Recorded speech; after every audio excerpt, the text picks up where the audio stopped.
Microsoft Word. It's going to be kind of a theme of the day. So I thought this would be a good quick hit.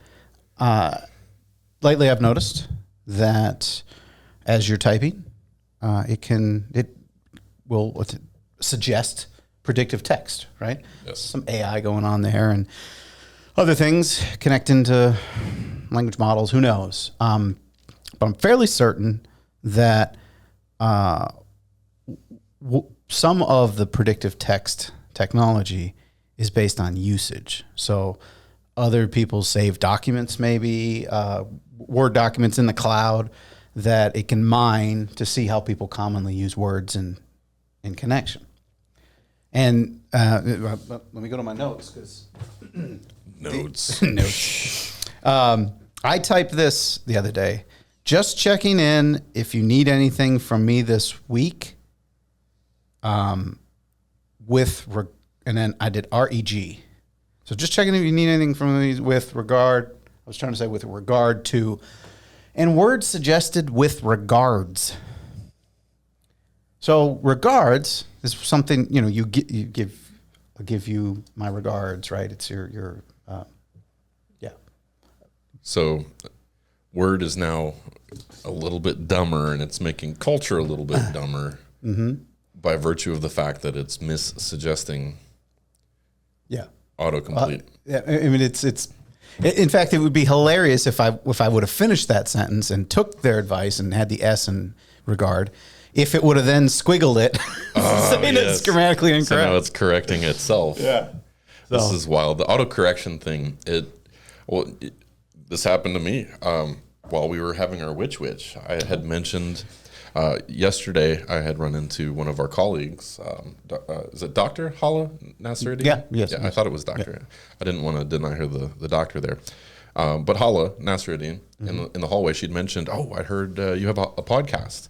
I guess you're friends with somebody from the Ohio DOT that she was talking to. I believe it was Ian Kidner. I don't know, if memory serves, that's probably correct. So shout out Hala, shout out Ian. Yeah. And then I think it was even Gabe Dottie, who we've got on the hook to try to have him on here. Oh yeah, Gabe would be a really Dottie. good one. I think he was the one that told me that the connection there. Yeah, so go ahead. Yeah, so I'd mentioned to Hala that I would send her the link because she assumed this was a work-related thing. This is very much not a work-related thing. All the opinions expressed on the podcast are our own and do not necessarily reflect the blah, blah, blah. But I was going to send the link tree link. We're working on a website. Eventually it'll be a .com, but right now it's a Linktree link. Forgot to do it, so I thought, well, now that I remember, I'm going to do it from my phone really fast. So I type Hala, and it autocorrects to Gala. Gala, like a fancy. And then I type linktr.ee, and it autocorrects to Linktree. Really helpful. Like if I don't take the time to proofread this simple 2-sentence email that I'm sending from my phone, I'm going to look like I am completely incompetent. And it's even worse if you use a platform like Facebook, because Facebook, I think, has their own autocomplete or suggestion, and it will just, if you hit the space bar, fill it in. Yeah. So if you aren't paying attention to what's on the screen, maybe you're just watching the letters as you type, or you're not looking while you type, you might type the same thing twice because it's not just auto-completed the word, but it'll auto-complete the sentence. Oftentimes resulting in duplicate wording or incorrect wording because it went a direction I wasn't planning to go. It's the worst. We are at a weird and primitive iteration of this technology. Yeah. Let's get out. Let's go back. Let's go back to normal. How do they say it? What the duck? What the duck? You are listening to The Soapbox. I'm Paul. And I'm Eric. This all started out with a list. What's that all about? So I compiled a list over the years of things that just bother me, things that grind my gears. And I shared that list with you. And I thought, you know what? That would make interesting conversation. Sometimes I'm going to want to agree with you, and it's just going to be something we talk about. Other times, though, I'm going to want to steel man the opposite position because I think that's just interesting conversation. Yeah, and keep in mind, I'm always right, but Paul's just a really good debater. Hey. Reply all. That's a button, right? It's a default button. It is. And it shouldn't be. Yeah. There's a lot. I think there's a lot there. I have kind of a very specific annoyance with people not using it, right? So you have a group email, which that's annoying too sometimes, right? And you're asking for advice, brainstorming or things like that, and someone will reply just to the sender, and they'll put in something that they seemingly want to share with the group, but they didn't reply all. So now somebody's out of the loop. Out of the loop. So then the next person that replies, and maybe they reply all, then they have to provide context clues to sort of rope them back into the conversation again. Right. Yes.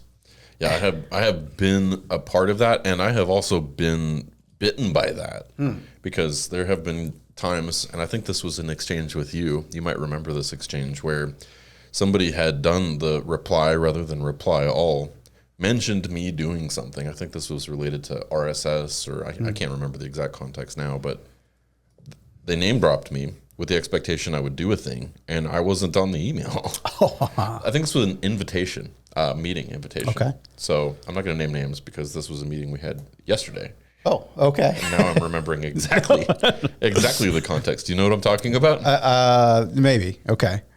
So the individual planning this meeting, I'm not going to name check them because this was an honest mistake, and I think this person's got good work ethic and didn't do this intentionally. I just shared the podcast with this person, and it's okay. They're going to listen to this episode and be like, "This is garbage." Well, if you know who you are, I forgive you. But yeah, I was like, "Oh, I'm helping facilitate or order lunch or a little bit of all this stuff," and yeah, I wasn't on the invite.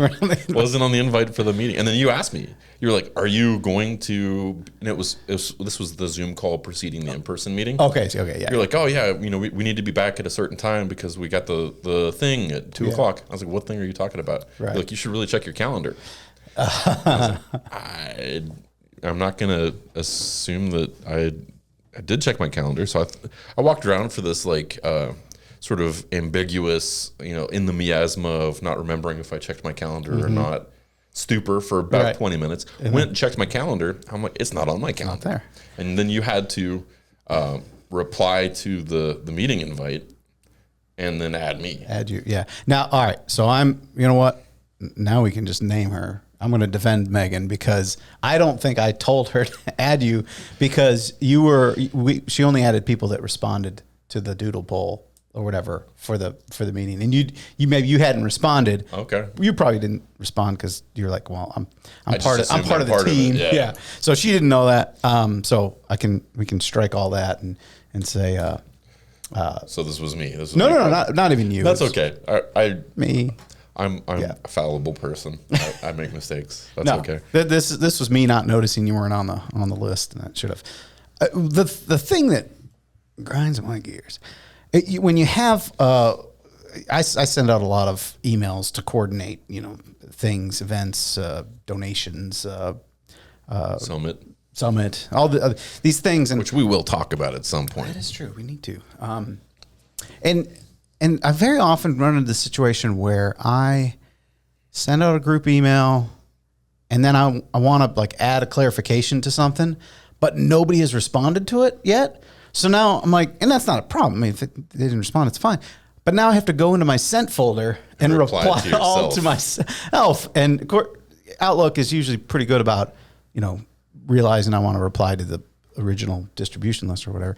But it's kind of like I feel like I'm talking to myself, and it's like, and then get your reaction here, or I get 2 or 3 people that reply, but they reply just to me, like we were talking about.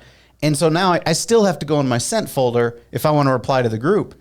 And it's because you can't reply all to something that was just sent to you. Exactly. The whole nature of group text and group email is fundamentally broken, in my opinion. And I think it should be something that's fixable. Mm-hmm. I don't know what the technology solution would be because I don't think that right now there's a managed server that keeps a list of who's an active participant, which is kind of what you would need to fix this. But how much data, how much of a lift would that really be? Yeah. But what they need is an opt-in, opt-out, just about the same conversation. Yep. And that way, if you get stuck in a group text message, or if you get stuck in a reply all, and it's going on ad nauseum, and this happens in an office context a lot. somebody will send a message out to the entire group, and then people want to reply all, and it's completely not appropriate. So you'll get, hey, everybody, just wanted to let you guys know that there's a new phishing attempt that's happening right now. Make sure that you don't click on the link that contains such and such a characteristic. And then somebody inevitably will reply all, hey, I got one of those too. Should I delete it? Yeah. And then somebody else might chime in. And then some third person will say, guys, stop replying all in a reply all. Yeah. And you can just ignore that for a couple of hours, come back, and there'll be a dozen messages back and forth. Obnoxious. There should be an opt-out button that says, I don't want to be a part of this. I received the initial messaging, but this particular message was top-down, not conversational, and I don't need any of the follow-up. It is interesting because that behavior, the annoying reply all, I think is what causes people to hesitate to reply all on other emails. And so that's what kind of gets me in the whole having to go to my sent folder, because there's a hesitation, yeah. To reply all, because like, well, I don't want to be annoying. Yeah, but you're right. If there was a way to opt in, opt out, I think that would work better. Yeah, and I would look at the group text as the maybe the more modern equivalent now. I have twice been included in group text messages that I didn't necessarily want to be a part of. Both times I felt a little bit guilty for wanting to opt out just because of the relationship that I had with the group that I was in. And so I sort of just quietly suffer when every day I'm getting 7 to 12 messages where everybody's like, oh, that's great. Oh, here's my contribution. And it's like, this doesn't need to be a text message. This should be like a Facebook interaction or like an email chain or something that I can ignore. But the other thing I think that happens with this, and this is... take a shot. Is that counts, right? Yeah. Oh yeah. That counts for sure. The other thing I think that this creates, the problem that it creates for me personally, both with the inundation of emails as well as with the inundation of text messages, is that you sort of get snowblind. Yeah. And so numb to maybe you miss a doodle poll or something because there's been a lot of chatter on a topic that hasn't involved you. Yep. And then you miss the part that does involve you. So I don't think it's necessarily a net positive. I don't think it's a good thing.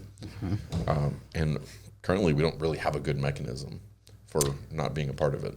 I did want to point out, since we're huge in Jacksonville, my buddy David Hurst is, I just got a notification on my watch. He's skipping out on the meeting this afternoon. So bad on you, David, but thanks for letting me know, and thanks for listening. Yeah. Also, David, make sure you reply all so that everybody knows that you're skipping out on the meeting. He seems like a reply all guy. So, any more meat on the reply all button? No, I think that's pretty well covered. Just stop replying all. Just stop. But no way. Use it. Do reply all when you need to. No, so that's never a reason. I don't need any more email. I get 70 a day. That's the schism right there. It's like, don't reply all when it's annoying. Do reply all. So to not make it annoying, it's just can't win. It's a vortex. Yeah, can't win. Email is evil. So Outlook Microsoft famously makes Outlook, and email is a big chunk of that. But there's another piece of that application. Roll a desktop. Way. No. Yeah, that's true. No, the third leg here. The calendar, nice little feature, right? You got. The calendar, the days of the week, and put little events in there. People know what you're doing, and beautifully, I think, working at UK and having all our colleagues all use the same calendar system. In fact, our friend Ben was a Gmail calendar user when he started work here, but when he switched to our section, he realized everyone really relied on their calendar, and if you didn't have a shared Outlook calendar, you were kind of left alone. And there are ways to sync them. Wait, people will leave you alone? No. Delete. They'll reply all. So I got pretty invested in the calendar early on. I mean, I was an Outlook junkie. We talked about Roll Desktop and all that.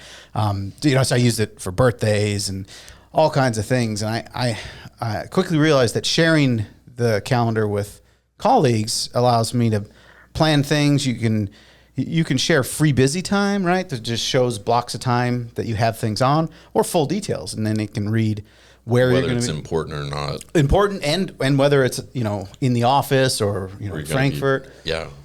So we're able to schedule meetings with other UK folks, and I'm lucky too because Kristen works for UK, and such a game changer. It's a big help.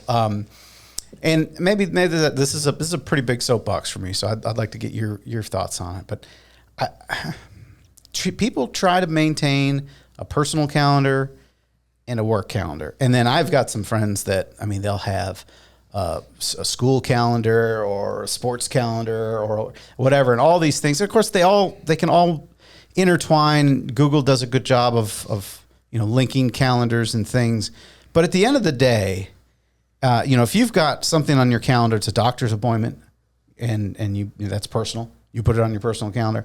I don't see it in the work calendar. So as a manager or as a colleague, if I wanted to schedule something, that's a blank slot. You're free then.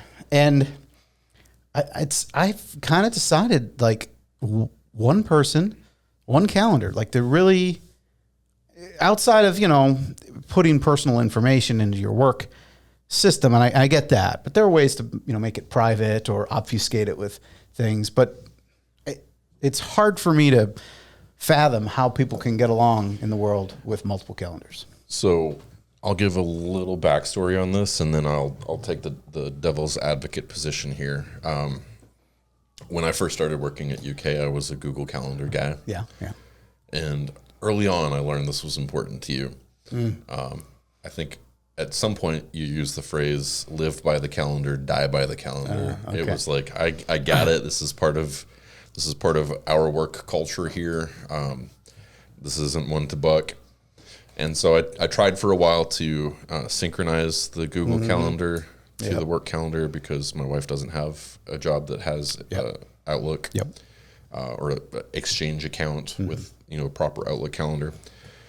And so she still has the Google Calendar, and I still have to check her calendar versus my calendar when I'm planning things, and that's like not a big deal because it doesn't happen too frequently. But I got fully on board with it, and I started using the Outlook calendar for all things. However, I think the reason that works so well is because we have a very unique company culture. I think that from my perspective, and maybe other people would disagree, but from my perspective, I have trust with the people that I work for. Yeah. I have respect for the people that I work for. I believe that you are well-intentioned, you in a supervisor role, but also all the way up through our director, Doug. I believe that the people that are steering the ship have the best interest of all the people on board. And so if there's something personal on my calendar and you happen to see, you've got blood work that you've got to get done or a doctor's appointment, and I've had a whole lot of those things recently because I'm working through some medical issues, it's not problematic because I don't think that you've got some big HR folder that you're just stuffing full of ammunition so that later you can use it against me if you want to, because there's trust. I think there's relationship. However, I have been in work environments where that trust didn't exist, and I didn't want to disclose my personal information or what I was doing on my personal time to my supervisors because I didn't know what their intentions were. And when I worked at the retirement systems, I had a very high up person in the retirement systems who took a presentation that I made, put her name on it, and then presented it to the board as her own original work so that she could get credit for looking like she knew what she was talking about in one specific domain.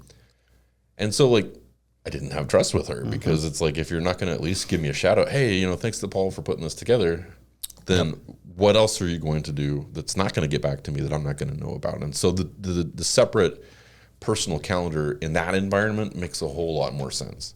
And I get that. And I think when we're talking about those types of environments, I don't think it's necessary to share your personal, because you're not going to be in a situation where I'm not going to want to plan something after working hours with this person if there isn't that trust there.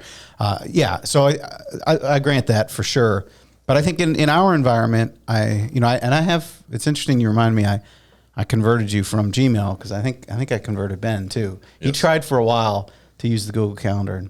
Now I will say, just as maybe a PSA or something you can try or others might try. Pretty sure if someone has just a generic Hotmail or Outlook.com, aren't there like there's generic Microsoft accounts, free ones. I bet they have a calendar component, and I bet if they had a calendar, you could share among those. But I know people love their Gmail and their Google. I think the barrier is just sort of it's an established presence. This is an email address that Jenny's had since before we were even married. Yeah. And I don't know that if she switched that all the people that she maintained contact with are so regular that she'd be able to switch. I'm not. I think if you're young, if you're just getting started, or if you need a fresh start and you want to delete an account, take that into consideration. Maybe more what I was suggesting would be using a generic Hotmail account as kind of a the phone calendar. Well, it could be even just a relay too. You can. There are several tools out there that'll sync Google and Outlook and Google and other things. In fact, I do still sync all my Outlook contacts with my Gmail. That way, if I open up Gmail, I can start typing someone's name and I'll see their email. That's a decision I made poorly. I think I should have maintained a contact list of personal contacts and a work one.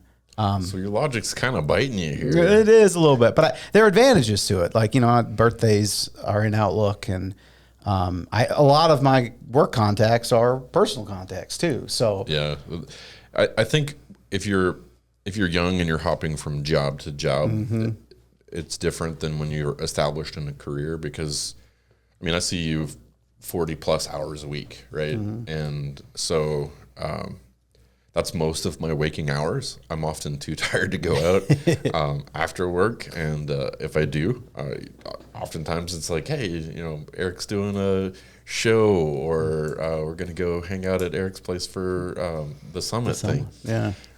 And so I think your social circle can oftentimes be very strongly influenced by your work circle, and that's kind of an ideal. You want to be friends with the people that you're in close proximity with anyway. It would be miserable to be around a bunch of people I didn't like, but probably at different phases in life, you'll make different decisions in terms of whether or not those two bodies of information need to be married. The other thing on the contacts, something I've started doing, and I've done this for a while now, but within contacts, I don't know if you make use of the field that shows where somebody's employed, but you can put in company, and in company I can have Eric Green, KTC, and what's really nice about that is then if I want to actually do a search for other people at KTC, now they're all here, and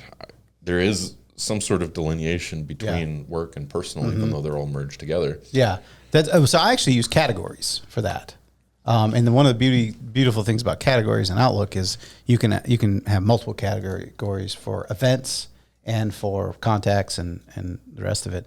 So for calendar events, I like to categorize sports with kids, soccer things, or my volleyball or whatever. They show up as a different color on my calendar, and you can categorize that way. But also with contacts, I categorize folks as either friends, family. I'm also doing the categories as well. Yep. And I'm not perfect at the categorization. A lot of these things you'll see work color thing, and then over here I've got a personal thing that's not. But it's colored as work. This one's colored as work. So the default. The default's work. Yeah. Is work. I have a hard time remembering to always do that, but but for contacts, I find the categories really handy. I used to have a category for my poker buddies, category for the outdoor volleyball people, but probably the biggest one I have is friends and work. And again, I can have them categorized as two. So that for those ones that overlap, maybe one day I'll make it into the friends category. That'd be awesome. I said maybe. I have a kind of friends. One that you might get in. That's fair. No, I think you're listed as business because the podcast. No, it's business times. I do have a business category, which is great for the car repair shop or whatever I have saved in it. I need to go through my contacts and clean it out because I've got dead people in there. I've got, people So does Social Security, apparently. yes, that's true. Don't worry. This is not a problem that's unique to you. I think the Doge will fix that for you eventually. There is a funny coding explanation for some of those ages. I don't know if you saw the COBOL thing, but that was interesting.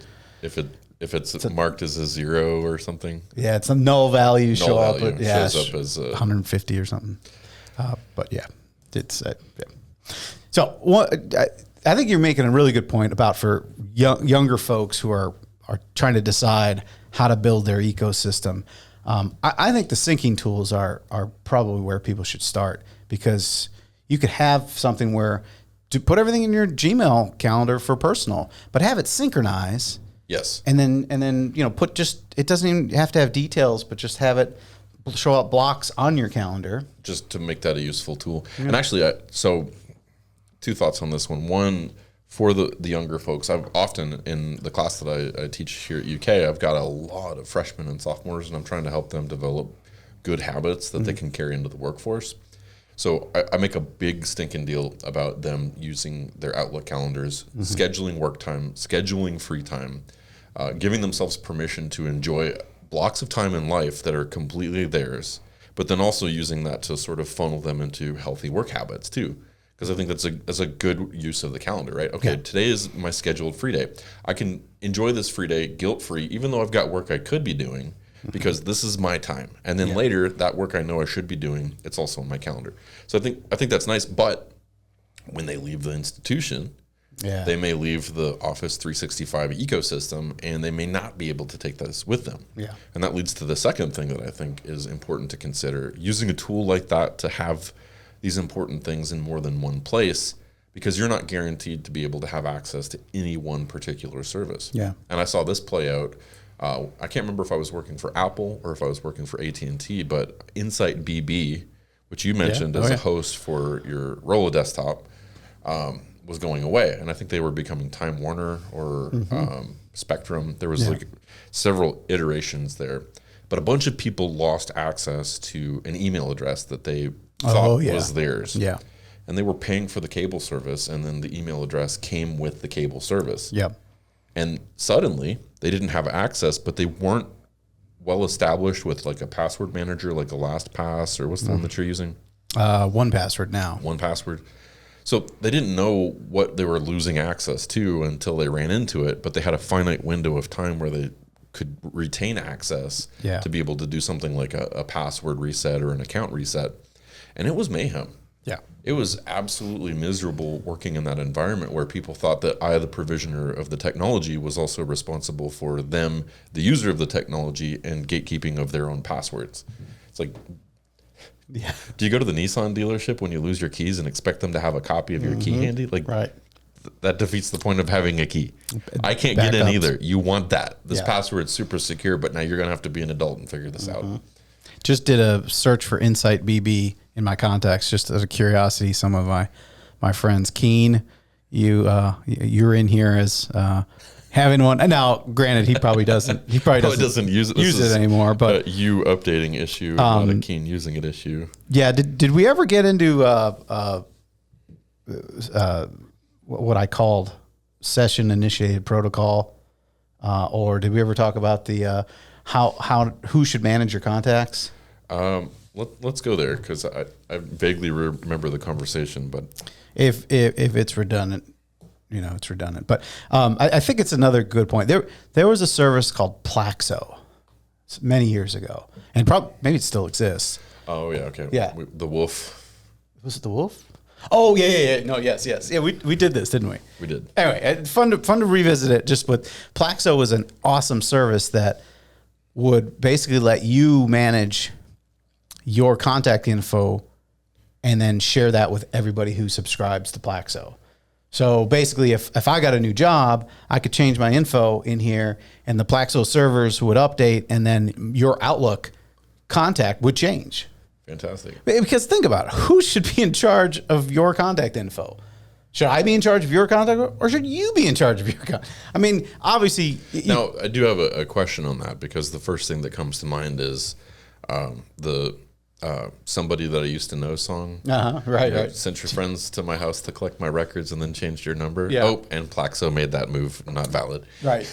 Yeah. So can you opt somebody out of receiving your contact information? I imagine there were settings. I haven't used it in probably over a decade. I imagine there are settings to say, don't auto update or alert me if you're going to. Yeah, because someone could like remove their cell phone number and then, if they wanted to block you, which, I mean, they can block you anyway, I suppose. But yeah. Well, they can block the number that they think they have. It's true. Yeah, that's a good point. But I'm sure there are settings. And I think the service turned to a pay service, and then I quit using it. I don't know if it ever, I haven't heard of it in a long time, so I suspect it isn't very popular. But if Outlook if Microsoft did that, I think it would be great. If you could just, because I think you can at least tell your iPhone which contact is you. Right. And so if you could just in Outlook say, this is me, and then anytime you change it, it'll say, maybe it can just sync with, anyone who has that added. And again, it's great management of contact information. Doesn't iOS do something like that already? I have noticed that for certain information, it will say, do you want to update the name or do you want to update the picture? For a specific contact. And I think what's happening is if you make a change in your profile about yourself, you can push that. Yeah. And as some sort of iOS, maybe iCloud-based service, it will notify friends and family if you've pushed that, and then they can choose to accept it or not. I think that seems to work over text or iMessage, yes. But I suspect if you change your address or something like that, it wouldn't work. Or wouldn't do the same thing. I don't know for sure, but I've found that iOS has completely convoluted my contacts. Like I point everything to Outlook as my source. So Exchange server is my source for contacts, but I have suggested contacts on my phone. I have auto created ones. I have iCloud ones, which I don't even use. So I find it duplicates, and then for a while they were trying to merge them. The iOS managed contacts has been a pain point for me before, because you may remember the dark ages where your contacts were actually only stored on your SIM card, right? Oh, remember right. those days? Yeah. And it was very limited blocks of information. You could have like a name block, a phone number block. Maybe that was it. Maybe, yeah. I can't remember now. This was the time before. SIM card. Then we run into this situation where there wasn't ubiquity yet in operating systems because it wasn't all iOS or Android. Yeah. So you might have had a Nokia phone, you might have had the LG phone, you might have had the Samsung or the Pantech. You remember the little Pantech that looked like the Zoolander phone? But then to copy contacts over, you'd have to take it to the cell phone store, and they would plug it into this machine called a Cellbrite machine, and it could decode the one and then write it to the other. Okay. Then iOS came along, and all of a sudden iOS gave you the option, early iterations of iOS gave you the option to import from the SIM card I remember that, to the Contacts app. And several people, either they did it wrong or there was an error in the software, deleted all their contacts. And if you didn't have an old phone with all of your contact information on it, that was it. Yeah. You were starting over. Yeah. Plaxo decided that you were you were without friends. You deleted your Facebook account, and now you don't exist. So the PSA for the day is go into Outlook or Google, Gmail, go to your contacts, export them all to a text file or Excel. Save them somewhere in probably a Dropbox or some online storage medium we'll have access to. I have a backups folder in my Dropbox or OneDrive, and it's inside of it. I have exports from Outlook or exports from various tools where I have large amounts of information. Yeah, and I'll just back those up occasionally. Because if you don't have all of your contacts, how on earth are you going to reply all? Thanks for listening to The Soapbox. Eric, how can people find us? Well, conveniently, we put everything on our Linktree site. You can go to Linktree, search Soapbox Lex, and you'll find all of our socials there, plus ways to reach us, ways to engage, and some of our original content, so you can see some of the other stuff that we do.